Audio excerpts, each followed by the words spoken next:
வெடிக்க உச்சநீதிமன்றம் விதித்துள்ள கட்டுப்பாடுகளை கடைபிடிக்குமாறு பொதுமக்களை தமிழ்நாடு மாசு கட்டுப்பாட்டு வாரியம் கேட்டுக் கொண்டுள்ளது.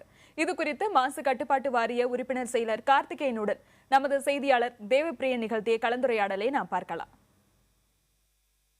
தமிழ்நாடு மாசு கட்டுப்பாட்டு வாரியத்தின் உறுப்பினர் செயலர் டாக்டர் கார்த்திகேயன் அவர்கள் நம்முடன் இருக்கிறார். அவரிடம் சில கேள்விகளை கேட்கலாம். சார் வணக்கம்.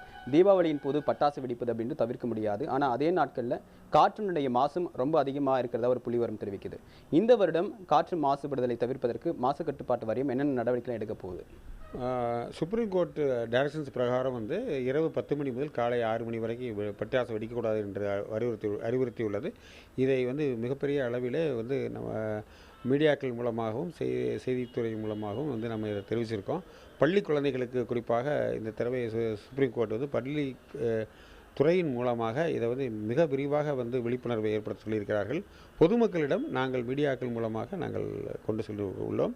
125 டெசிபிளுக்கு மேல் இப்போ அதிக ஒளியை ஏற்படுத்தும் இந்த பட்டாசுகளை வெடிக்கக்கூடாது என்று நாங்கள் அறிவுறுத்தியுள்ளோம். மேலும் சுற்றுச்சூழல் எவ்வாறு அந்த தன்மை உள்ளது என்பதை கண்டறிய தீபாவளிக்கு முதல் நாட்களும் தீபாவளி அன்றும் தொடர் காற்று மாசு அளவீடு செய்து வருகிறோம். ஒவ்வொரு ஆண்டும் இது தொடர்பான ஒரு விழிப்புணர்வு நிகழ்ச்சி மாசு கட்டுப்பாட்டு வாரியம் சார்பாக மேற்கொள்ளப்பட்டு வருது.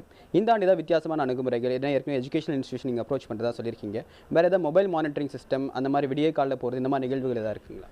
இப்போ நீங்கள் சொன்ன மாதிரி இந்த தடவை ஒரு தொடர் காற்று மொபைல் மானிட்டரிங்கே இந்த பண்ண போகிறோம். பண்ணும்பொழுது வேரியஸ் பிளேசஸில் எங்கேயெல்லாம் ரெசிடென்சியல் ஏரியா இருக்கோ அந்த ஏரியாக்களில் இந்த கடந்த வருடங்களாக கண்டறிந்த அனுபவத்தின் மூலமாக தொடர்காற்று மாசு அளவீட்டை அந்த பகுதிகளை செய்து பப்ளிக் அலர்ட் சிஸ்டம் என்று எல்லா தொலைக்காட்சிகளிலும் நாங்கள் மக்களுக்கு எச்சரிக்கை பப்ளிக் அலர்ட் சிஸ்டம் கொடுத்து அவர்களை இந்த இன்டென்சிட்டி ஆஃப் கிராக்கர்ஸை வெடிப்பதை நம்ம குறைப்பதற்கு நாங்கள் தக்க நடவடிக்கை எடுத்து வருகிறோம்.